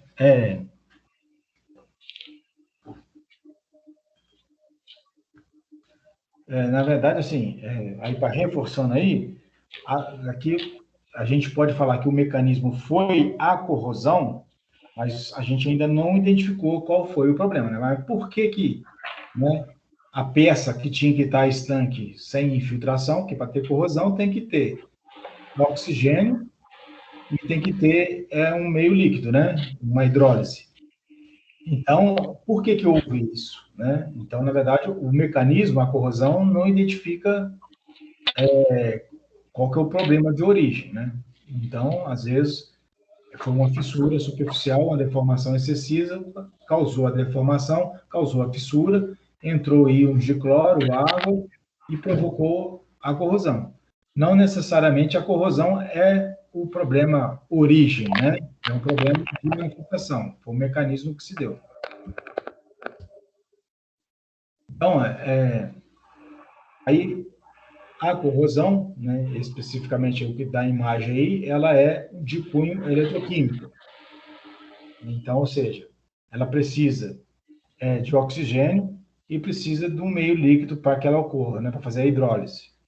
Então, você tem uma zona anódica no aço, nós vamos falar disso mais à frente lá com relação à corrosão.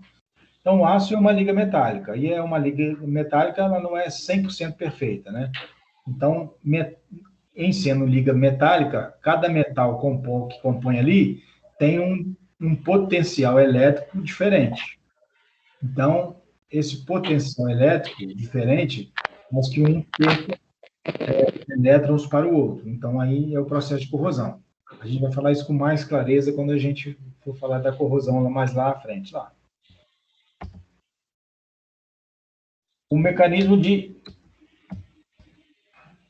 deterioração química, né? Então, para que tenha deterioração química, gente, só se o material for suscetível, tá, a uma reação química, não for um material totalmente inerte, se o meio for agressivo, né, e a superfície for atacada. Então, eu preciso dessa combinação aí. O meio ambiente onde que está inserido aquela peça, por exemplo, a gente está falando da corrosão do aço, ele está inserido no meio agressivo. A princípio, não teria que estar, né? Porque o concreto ele é alcalino, então é compatível o aço e o concreto para que não tenha corrosão. Só um minutinho, pessoal. Tem um áudio aberto aí, vou pedir só para...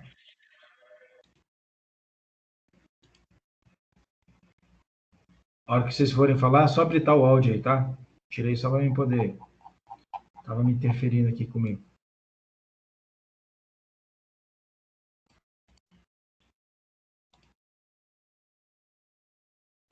Então, o mecanismo de deterioração química são processos que promovem uma alteração, ou seja, o material ele estava num estado, passou para outro estado, né, de cunho químico. Essa alteração, ela depende realmente do meio ambiente, da qualidade do material base, né, e da superfície de ataque. Então, eu tenho que ter essa combinação aí para que tenha essa manifestação química, tá? Aí eu estava falando que o aço e o concreto, a princípio, não era para dar reação química nenhuma. Que o aço sozinho, dentro do concreto, aquele ambiente ali é um ambiente alcalino, né? Então é compatível, as deformações de variação térmica do aço e do concreto são semelhantes, então é o casamento perfeito, o aço e o concreto.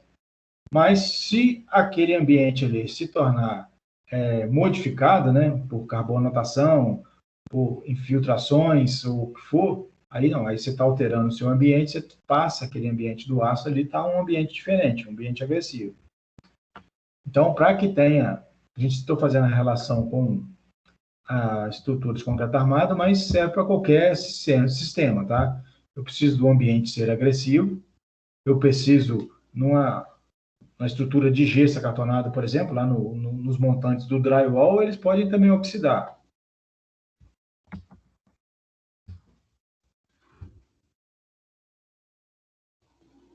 Então, para que tenha, né, essa deterioração química, né, ela depende do meio em que está o ambiente, tá? Essa deterioração, ela pode ser transformar o material em um material solúvel, no caso, solúvel é porque com a presença da água ele vai se desmanchar e vai carrear o material, ou não, né, não solúvel. Então, produto da reação química, né? Se ocorrer, se ele for solúvel, nós vamos ter problema. Se ele for insolúvel, pode ser que nós não tenhamos problema. O solúvel, o problema é porque o nome já está dando, né? Aquele material, ele alterou o seu estado físico e na presença da água, então ele vai ser solúvel, vai perder material. Então vai ser a dissolução do material por um meio líquido qualquer, não só da água. Então ele é um problema. O insolúvel, né, se a reação química ela for material insolúvel, ela vai ser problema quando? Se essa reação química que está acontecendo, ela gerar um novo material expansivo, né? O material gerar uma expansão. Que é o caso, por exemplo, das corrosões, né? O produto da corrosão é um produto expansivo.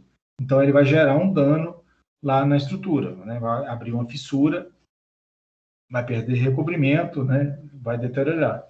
E se essa reação química não for expansiva, né? Ele é insolúvel e é não expansiva, então nós não vamos ter um dano, mesmo que se altere o estado do material, não estaria um dano para nós, né? Então esse quadro que a gente está mostrando aqui, ele é importante para a gente ter essa noção.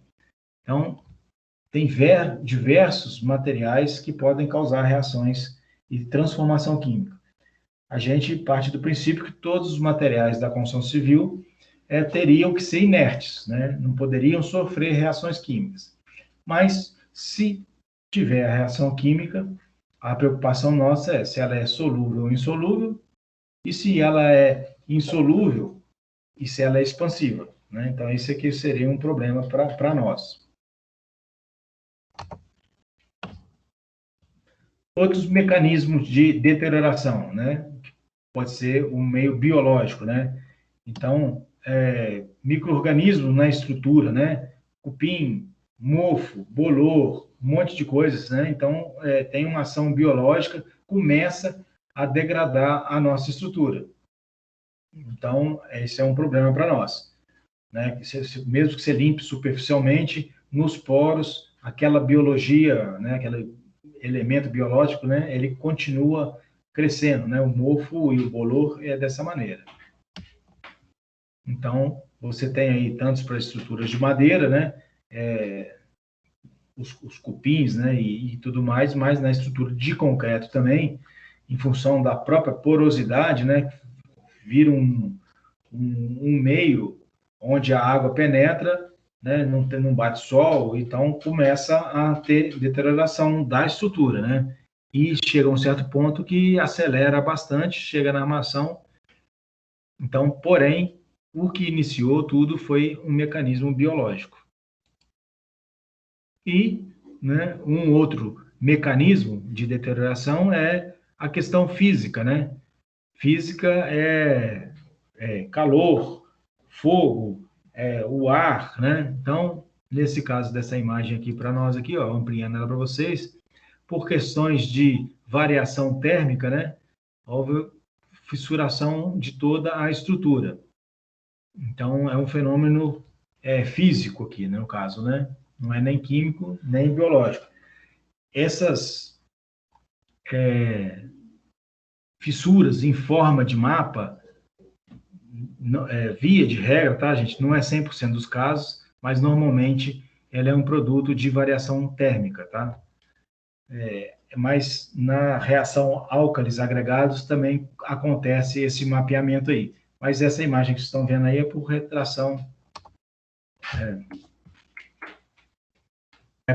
por variação térmica, né?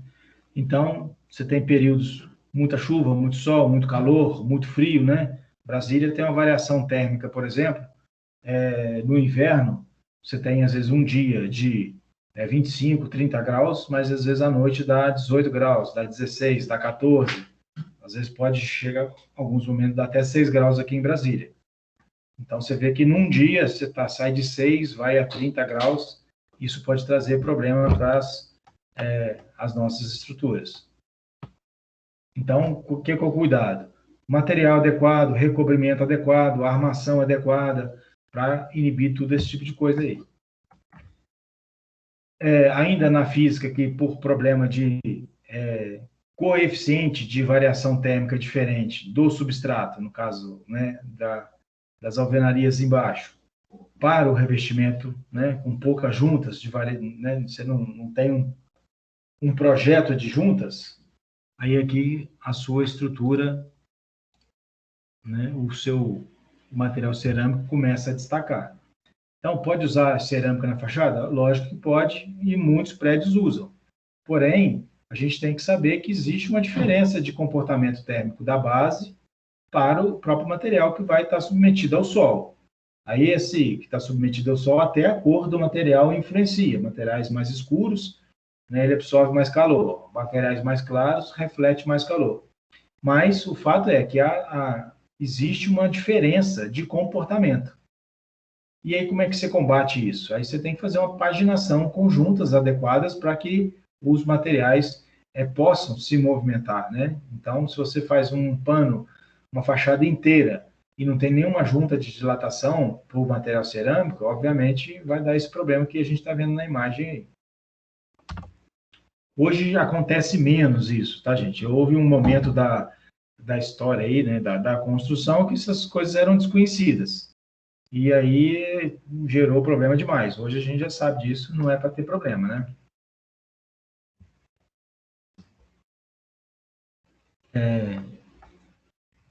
Aí na fase de diagnóstico, né? Então agora um outro item, a gente estava na fase de mecanismo de deterioração, agora a gente vai falar de origem, né?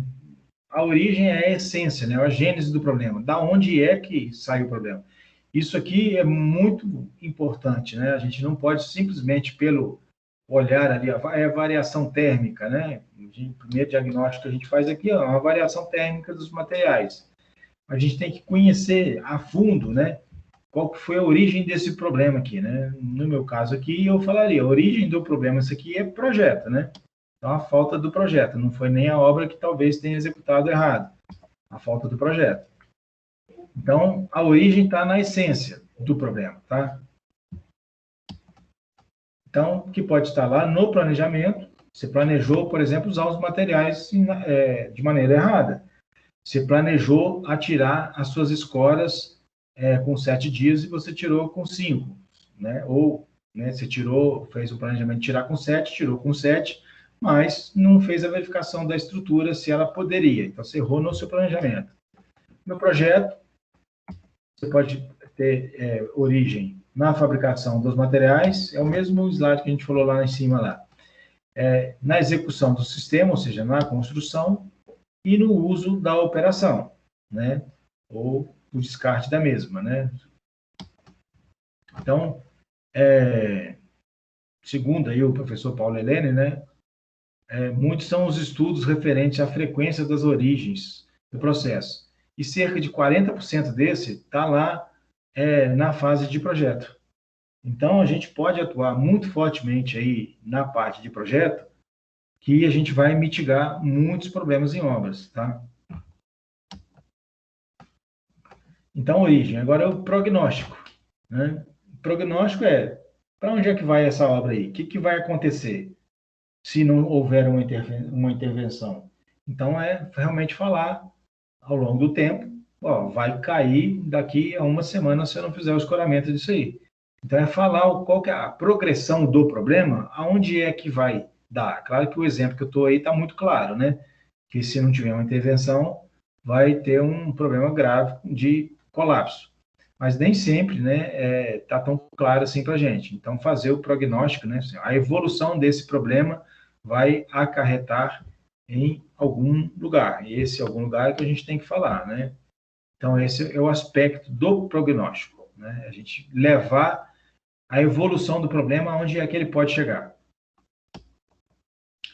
Terapia, né, é a solução.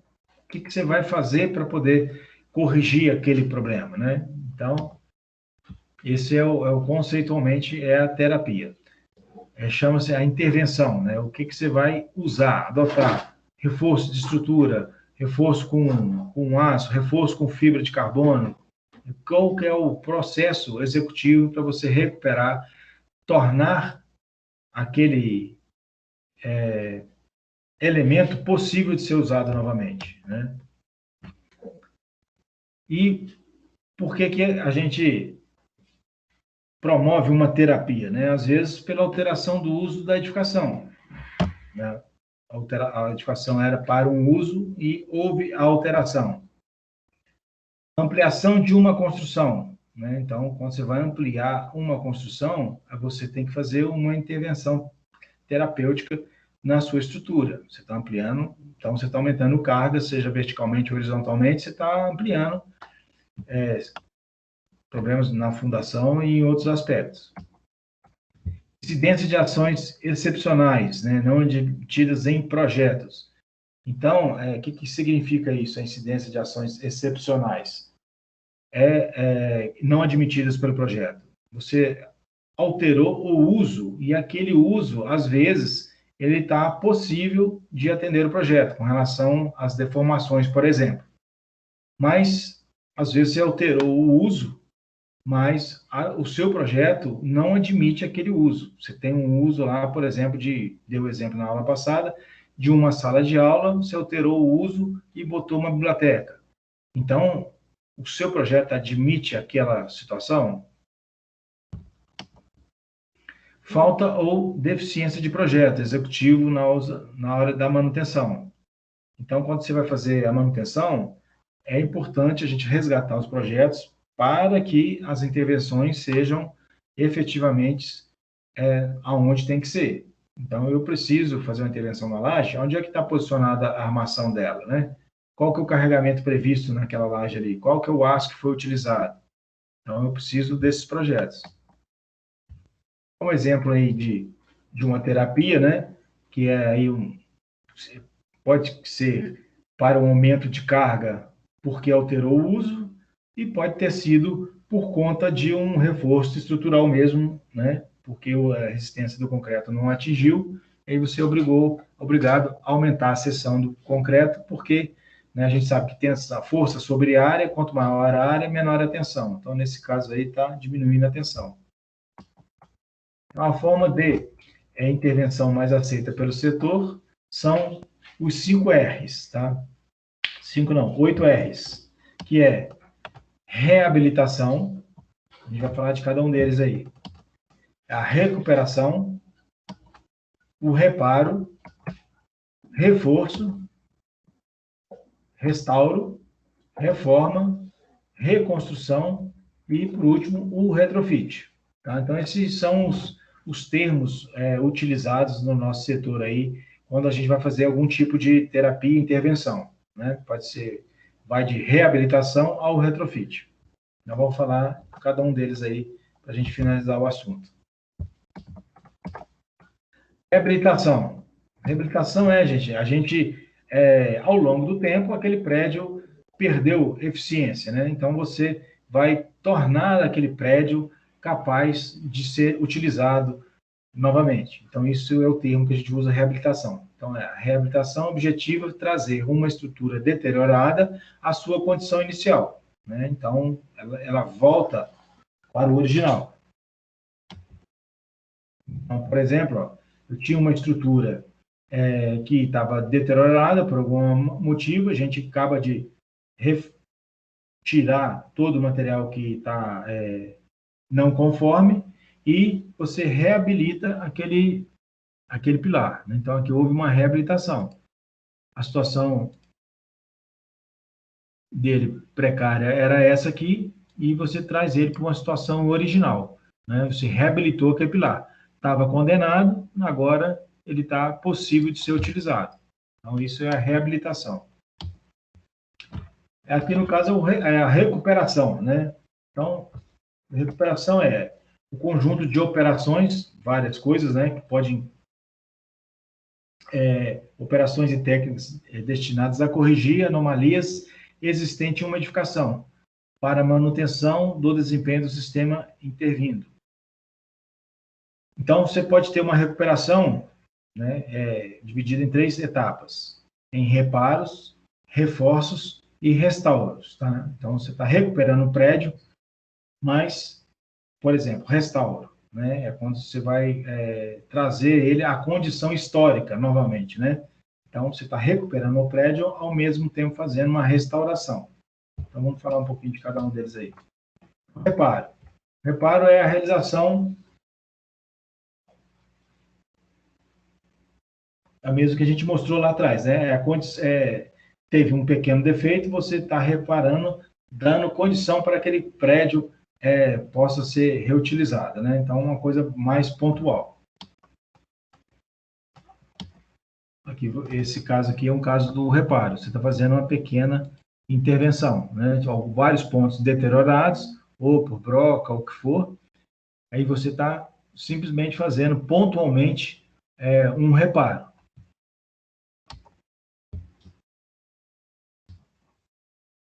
Aqui já é o reforço, né? Essa aí, imagem é uma imagem de uma laje que foi reforçada com fibra de carbono. Então, o reforço você precisa de aumentar a capacidade de carga daquela laje, da viga ou do pilar. Então, tem a ver com aumento de capacidade de carga. Então, você faz um reforço, né? Então, eu precisava, aquela laje aguentava 200 quilos por metro quadrado, eu precisei passar ela para 500 quilos por metro quadrado. Então, eu precisei fazer um reforço estrutural para adequar a nova situação. Professor, Sim. interrompendo o senhor aí, o senhor tocou nesse assunto aí, a gente teve um passeio, uma visita técnica, né, com a professora Patrícia, né, de estruturas, né, 2 semanas atrás, mais ou menos, acho que 2 semanas atrás. E aí a gente foi lá no campo da UNB, né, e lá eles estavam fazendo um reforço numa viga, né, as meninas estavam fazendo experimento, né, e elas reforçaram a viga com fibra de carbono, né, são 2 fitas assim, né, de carbono, né, e foi aplicada na parte de baixo da viga, né, ao longo de toda a seção da viga, né, e foi bem interessante, foi com fibra de carbono também, aí só para o senhor também comentar isso com o senhor, e parece que deu certo, né, a professora falou com a gente e deu certo sim, eles fizeram um ensaio e deu tudo certo.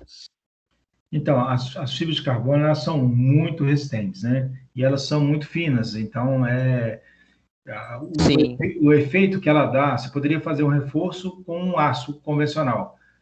Porém, você precisaria aumentar demais a espessura, né? A inércia da peça para aguentar. As fibras de carbono não, né? Você, por exemplo, no caso da laje, da imagem que a gente está mostrando aí, se eu fosse fazer esse mesmo reforço com aço, eu ia ter que aumentar demais o recobrimento dessa laje, por exemplo, né? Então, as fibras de carbono têm muita resistência e ela aumenta sobremaneira a capacidade de carga das estruturas, né? Então, elas são utilizadas nas peças que são fletidas, né, por flexão. Na compressão, elas são muito esbeltas, né, então ela não tem muito efeito. Mas para flexão é espetacular. Não, exatamente. Ela comentou isso com a gente, a professora Patrícia, na última aula. Ela falou que para pilares não deu muito certo, não, mas para vigas deu certinho, né? Aí elas testaram tanto a fibra de carbono em uma das vigas, e em outras vigas lá, elas testaram reforçaram com uma barra de aço mesmo, como você acabou de falar aí. Tem que aumentar a seção, né? O recobrimento, né? Porque você, uma barra de aço, você tem a espessura da própria barra e você tem que dar o cobrimento para proteger aquela barra, né? Então, no mínimo, mais 2,5 centímetros aí. A fibra de carbono, não. Se você não se incomodar com a arquitetura dela, né, com a visual dela, ela pode ficar, inclusive, sem recobrimento. O restauro, gente. O restauro tem a ver com a questão histórica, né? Você está fazendo a recuperação, mas você está voltando com dados históricos, né? Trazendo de novo aquela edificação como era originalmente. Então, esse é a questão do restauro. Aí você tem que levantar as fotografias antigas, né? Como é que foi usado. Então, você tem a ver com a história também, né? Então, é o que a gente chama de restauro.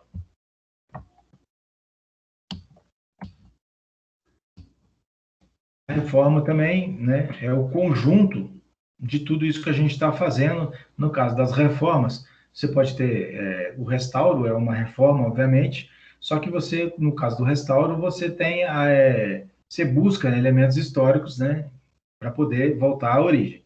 Mas você, não necessariamente uma reforma, eu preciso me preocupar com a história, né? A reforma é um conjunto de métodos e atividades pelo qual se estabelece a nova forma, condições de uso da edificação, né? A reforma não possui compromisso com valores históricos. Eu posso reformar e alterar completamente a minha característica de cores e tudo mais, né?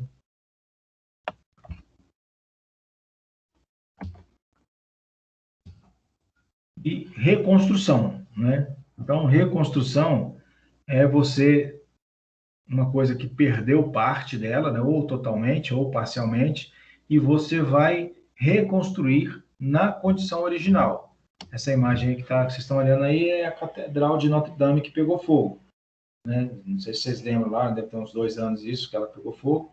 Então, ela está numa fase de reconstrução. Então, ela vai retomar a originalidade dela. Parte dela foi perdida e vai voltar a construção dela da mesma maneira que ela foi construída anteriormente. Então, isso é a recuperação. E, por último, aqui, o nosso retrofit, que você vai trazer uma modernidade para o seu prédio. Também você não tem compromisso com a história, você tem um compromisso hoje mais com a operação, né? O uso, né? Então, com a modernidade. Né? Então, você tem um prédio antigo e você quer trazer uma modernidade para ele. Questões de ventilação, novas tecnologias, principalmente de informática, né? Os prédios antigos não são adaptados para isso. Aí você aproveita tudo que tem de bom naquele prédio, né? E exclui aquilo que não está legal, né? Faz a modernização daquilo.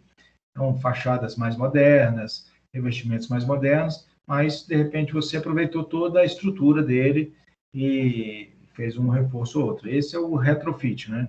Então, o retrofit, quando você pega um prédio desse aqui, vamos dizer, né, do lado da esquerda aí, que é o prédio antigo, já tem aí uns 30 anos, você faz um retrofit, né, você está aumentando a vida útil desse prédio, né? Então, esse prédio tornou-se um prédio novo, né?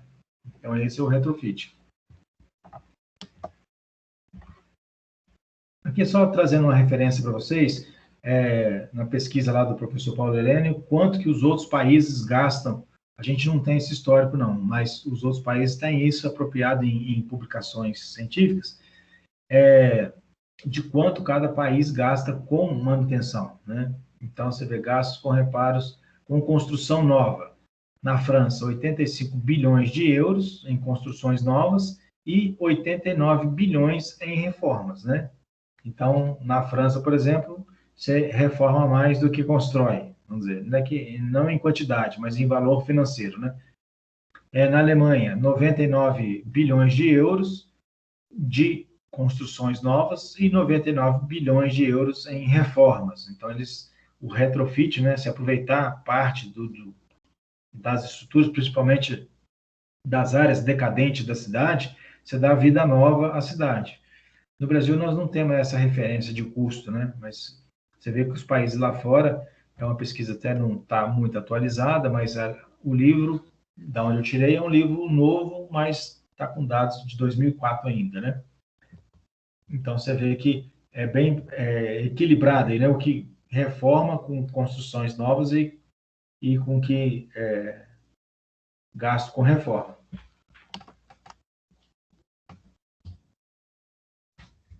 Essa imagem aqui, trazendo para vocês, é só para vocês terem a noção. Aqui é um gráfico, aqui a linha vertical seria o desempenho e o tempo, né? Ao longo do tempo. Então, o desempenho de um prédio novo, né? É o desempenho máximo que ele pode acontecer. E ao longo da sua vida útil, o desempenho do prédio vem caindo, né? Então, esse é normal de acontecer. Então, e em algum momento, toda vez que você faz uma intervenção, né, você consegue elevar o patamar de desempenho. Só que, de novo, com a utilização, o desempenho vem caindo. Aí chega um ponto onde você faz uma outra intervenção né, planejada e você, de novo, consegue melhorar o desempenho daquele prédio. E aí, né, de novo, ele vem caindo o seu desempenho, né? E aí faz uma outra reforma. E aí ele vem caindo no desempenho. Quando você faz essas reformas, né, o retrofit, reparos e tudo mais, você está sempre melhorando o desempenho daquele prédio que aquela edificação que veio caindo. E com isso você consegue, né, aumentar a vida útil desse prédio, né? Então, de projeto, por exemplo, estava previsto num tempo 1 aqui, você, por questões de previsibilidade ou questões de aumentar a vida útil, você investe no prédio e com isso você consegue passar a vida útil de um prédio para o tempo 2 aí, né? Aumentar 10, 15, 20, 30 anos de vida útil. Um prédio que poderia ter 50, você, com reformas e manutenções, você consegue levar a vida útil desse prédio para um outro patamar. Então, os reparos e as manutenções, elas são muito importantes. Nosso problema aqui no Brasil é que a gente vai fazer reparo só quando está com defeito eminente, aí que vai fazer a manutenção. Aí é uma manutenção, em vez de ser uma manutenção preditiva, né, passa a ser uma manutenção corretiva, né? Então, isso é que é o jeito que o brasileiro faz as coisas. Tem mudado um pouco, né, mas ainda está muito acanhado, né, como deveria de ser. Então, tipos de manutenções, né? Manutenções corretiva você teve um problema, então você vai interferir naquele problema. Manutenção que não foi planejada, né? Então, você está fazendo, na verdade, uma correção, né? Então, a reconstrução do concreto de cobrimento das armaduras, por exemplo, né? Então, você está recompondo aquela situação. Então, isso é uma manutenção corretiva, não estava previsto, você está corrigindo o rumo daquela peça, né, daquela estrutura.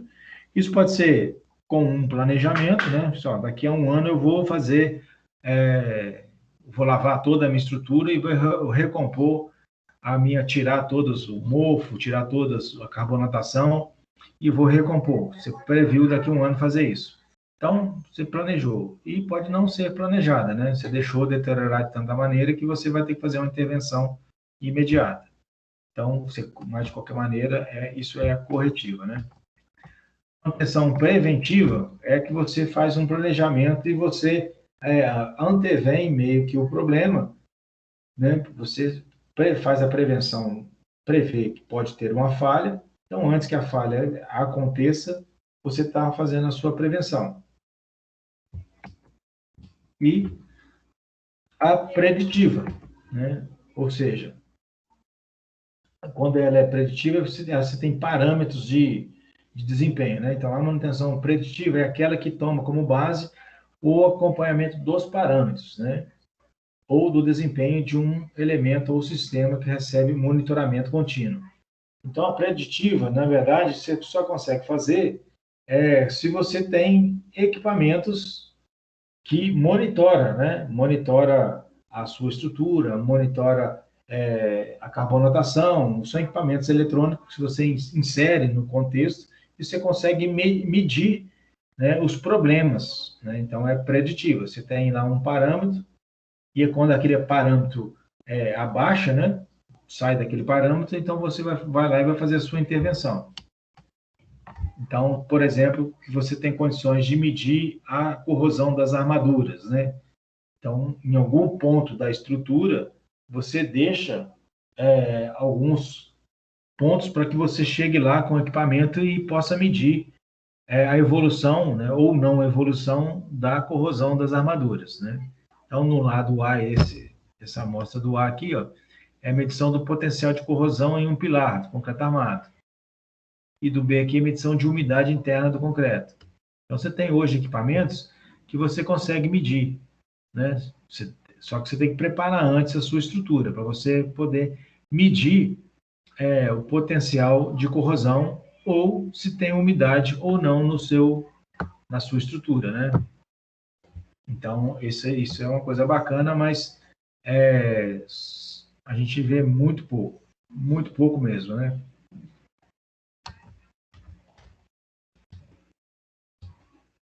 Então, essa imagem aí é de uma ponte lá no Mississippi, onde ela é monitorada eletronicamente e ela houve uma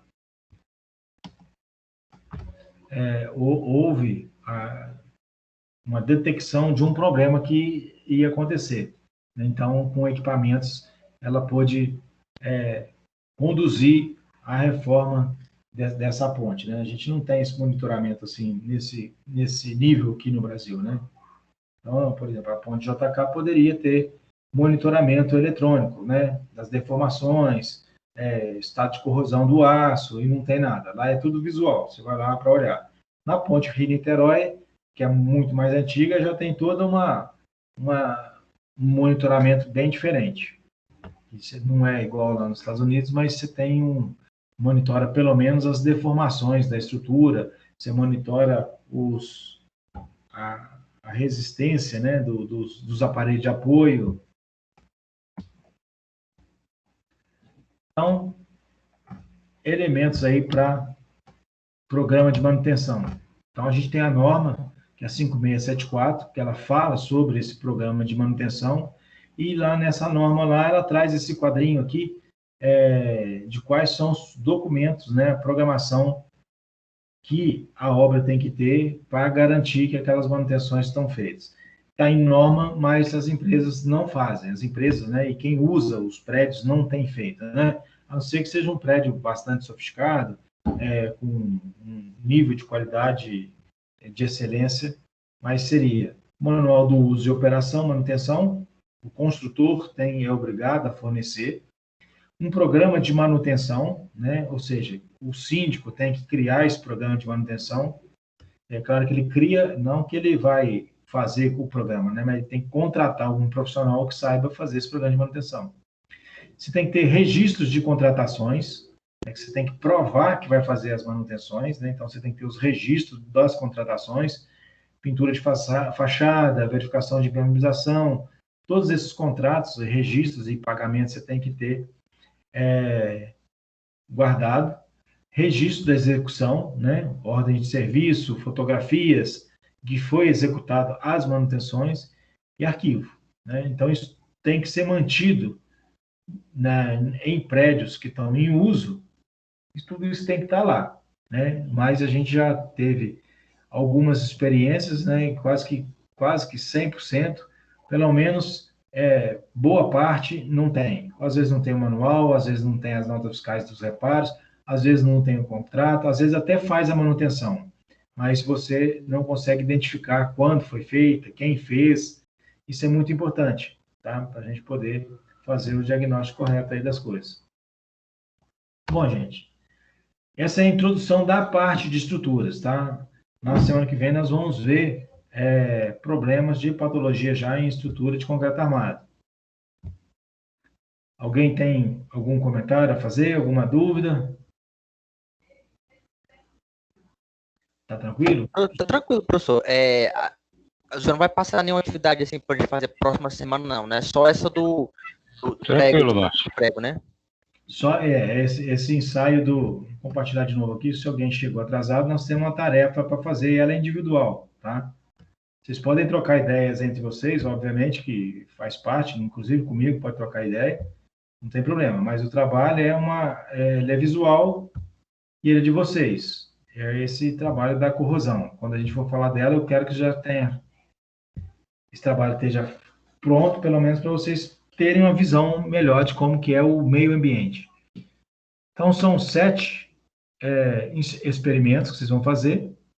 A gente já passou aqui a questão do copo 1, é um prego num prédio num copo vazio, né? Um prédio com metade cheio de água, com prego parte submerso e parte imerso. Um copo com um prego totalmente submerso. Um copo com prego totalmente submerso, porém, vocês vão isolar a superfície da água com um pouco de óleo, né? Para não ter contato do ar com o óleo.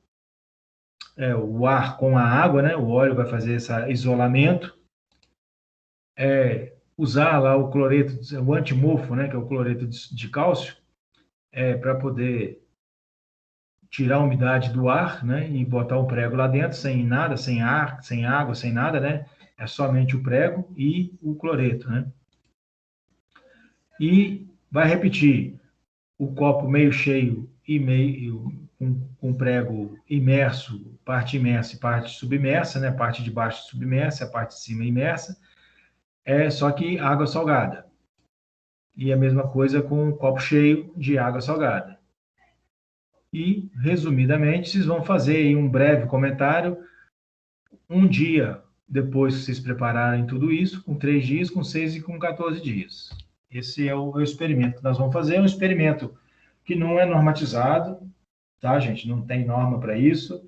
É um experimento prático, só para a gente poder, vocês terem a noção de como o meio, né, onde a armação, né, o aço, nós estamos fazendo um prego, mas pode ser uma estrutura metálica ou pode ser concreto armado, onde o próprio aço está exposto a algum tipo de situação dessa que a gente está mostrando aí. Tá? Então, essa é que é a missão para nós para fazer. E o trabalho dura aí 14, 15 dias, então vamos botar que daqui a 3 semanas nós vamos discutir sobre ele, tá? 3 semanas dá 21 dias, tá? Então, vai valer nota para o A1 aí. Ok, pessoal? Ok, professor. Bom, gente, então é isso, tá? Então hoje nós vamos dispensar todo mundo da chamada. Eu não sei se vocês estão sabendo, é um colega nosso que, não sei se vocês têm aula com ele, né? Que faleceu hoje aí por conta de Covid. Ele é novo no Projeção, né? Ele entrou esse ano, ele veio de outra instituição, é coronel do Bombeiro, né? Com 45 anos, já tem umas 2 semanas que ele estava lá já debilitado no hospital, mas parece que não resistiu o dia de hoje, né? Então, o Fernando mandou essa mensagem para a gente. Eu não sei se vocês o conhecem, né? Primeiro ano que eu dei aula para ele, dei 2 aulas e ele já tem umas 2, 3 semanas que ele se ausentou das aulas e o motivo foi que ele estava internado, mas realmente não conseguiu sobreviver. Então, pessoal, assim, não é fácil isso, é uma situação ruim, mas infelizmente serve de exemplo para nós, né? Então, os cuidados têm que ser redobrados, né? E os cuidados que a gente fala é isolamento social, higiene e questão de saúde também. É importante a gente cuidar da imunização da gente, entendeu? Então, tá bem alimentado, bem hidratado, porque se porventura for acometido por esse problema, né, tá pelo menos com a saúde em dia, o reflexo é menor, né? Então, fica o lamento aí. Tá, gente? Vamos para a próxima, né? Então, no mais aí, boa noite a todos aí, tá, gente? Vamos para a próxima. Márcio, Boa noite, professor. Até amanhã. Até amanhã. até a próxima aula aí, velho. Obrigado. Boa noite.